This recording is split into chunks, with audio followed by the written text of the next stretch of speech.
Greetings, Minecrafters, and welcome to another delightful discussion on all things, a Minecraft discussion on all things well-being. This is Dr. Kimberly Quinn, back again in my backyard, just thrilled to do another video, because remember that Minecraft, the main theme is about becoming the boss of your brain, which means practicing thought control, right? Thoughts come first, feeling comes second, and then actions or behavior third. So literally, our thoughts dictate our lives, is what we're saying. And today, that rolls into, another as a decision-making process too, because thoughts come first and feelings come second.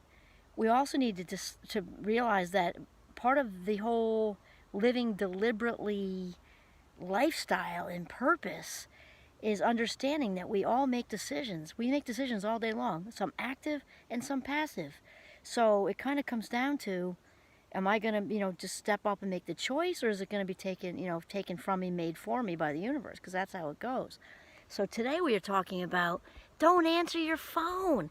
I'm thinking like, back in, oh, there goes King Lear, he's so handsome. Kind of looks like a moose coloring. Very handsome little guy. Anyway, so don't answer your phone. And I'm thinking like back in the day when we had the old oh gosh, teenagers, there was no place to run as far as trying to talk on your phone. Now with the cell phones, it's so easy. But the old phone that was like strapped to the wall with the endless cord, and we'd all twirl it around our hands and feet and lay on our backs and try to have some privacy, which of course there was none, especially if you had younger siblings, what a pain they were. But the whole thing with don't answer the phone was like during dinner time and things, and if you're in a conversation with a friend. And so that is something in our house we've always done in the old school way. And actually, well, I should tell you this. So unplugging the drug for dinner time, I don't know if I can think of much more important than that, for family cohesiveness. And in fact, there was an article in the Times, the New York Times, years ago, which I wish I kept. It's really long ago. I don't know, maybe 15 years ago. It's a total guess, but it listed the things like in order that are the top for having a happy, well-adjusted child. Now I'm paraphrasing from memory from 15 years ago, so how we're defining happy, well-adjusted, I don't know, but wow, is it good. And number one at the top of the list for raising a healthy, happy adult child was spending time and having dinner together, like uninterrupted.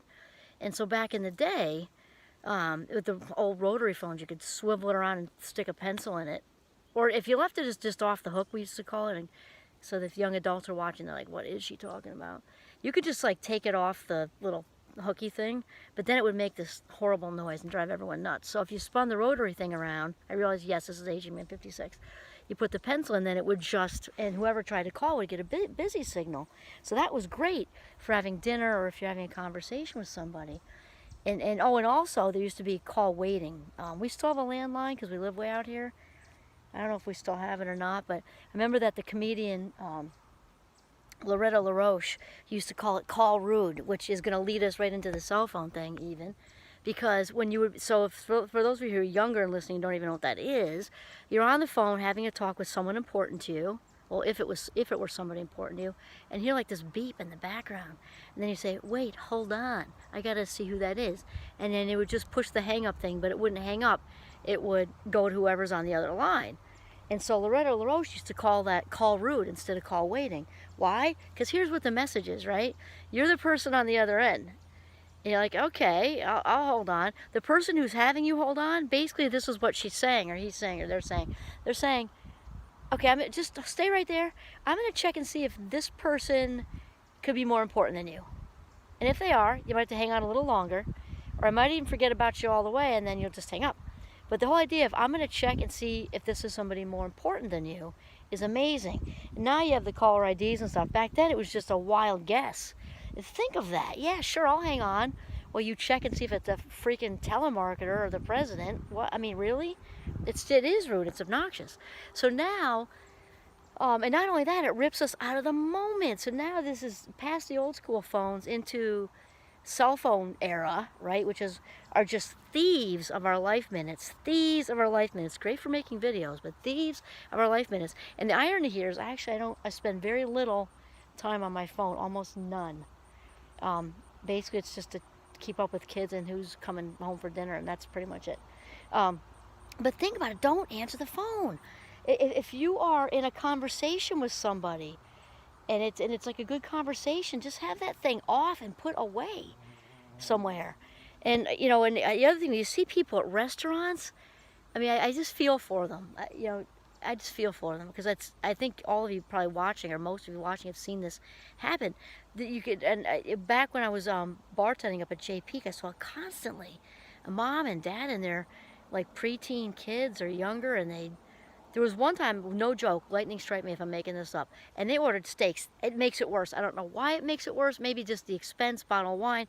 All four of them were on their phones. The kids are probably like 12 and 14, and they had a window seat. They had a window seat. Picture what I'm looking at now, outside the J Peak window ski resort with the mountain there. They scored a window seat, and they're on their phones looking down at the phone, not enjoying their mom and dad, their kids, the view, nothing. And they ordered steaks, which like I can make a steak like way cheaper at home if I'm going to ignore people. And sorry to sound judgmental, because actually I was judgmental this time. I'm not usually that judgmental, but I got to own that one because, and actually, one of my colleagues pulled me aside and say, "Hey," they call me Kimmy up there. "Hey Kimmy, look," like we just look through the door, and just in case you go out to dinner, if you ever think you're not being watched, guess again, because we're all watching everybody. And it's just how it goes. But anyway, they're like, look at that. And we all just kind of like look through the crack. Like, wow, what are you doing? You're having this beautiful dinner at this beautiful spot in this beautiful ski resort, and like, why? And it's making a choice. And like my youngest son says, I said that I think in a couple of videos ago. We're making a choice. When we're choosing to be here with goats in the backyard, we're therefore choosing to not be somewhere else. So if I were to get up and just leave right now and go someplace else, I'd be sacrificing this gorgeous day with these gorgeous goats and all of you for whatever other choice I'm making, which might be fine if Oprah were to drive up, and I know you don't understand, and then I would share it on a video. But if it's to do something else that's just like, dumb, I don't need to like go make phone calls about getting the septic pumped or something right now. Why? Because it's too nice out and I'm with goats and all of you, right? So we're making choices all the time. There he is. He's just going to do that mating thing, and it's going to be on film. Anyway, so just don't answer the phone. Weigh it out. Because when we just sort of mindlessly, which is what it is, we talked about mindful giving versus mindless giving, right? One is life giving and one is life taking. And just turn that stuff off, and better yet, leave it in a drawer someplace. If you're with a partner or with somebody or whatever. Here you go, Caesar. Yeah, I'm gonna give him a little spray with a little water because he's just getting a little too excited. It's just odd. Yeah, of course now with cell phones, you not only can you turn them off, there's like a million, not a million, it's exaggerated. There are other buttons like airplane mode, this mode, that mode. But here's the thing also for seasoned grown-ups, which my husband and I also say to kids. Actually, well, my husband's on the phone because of work too, and we all have that, right? But it becomes like it's just this automatic habit, and a habit's just like another word for unconscious behavior. We got to turn that stuff around because it robs us of our life minutes. It just robs us of our life minutes. And we have to kind of make a conscious decision to not answer it, don't look at it.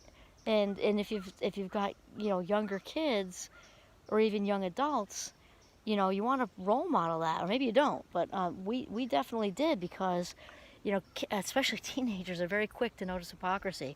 To do as I say, not as I do stuff, and they're like, I got Mitch right about there. And our kids grew with, there's one thing I hope they take with them. There's more than one thing, trust me, but like if they really, really, really hang on to that, no technology at dinner, no eating in front of the TV, no, now when they're like older and they come back, so it's like different, but like raising them the whole way, we were at the kitchen table, no technology on, and we're all the better for it. How's your day? How's your day? Human connection, eye contact, and I think that has largely been lost in so many ways. And anyway, so don't answer your phone, and any chance you get, turn it off. This is Kimberly Quinn signing off from Northern Vermont. Have a mindful, phoneless day.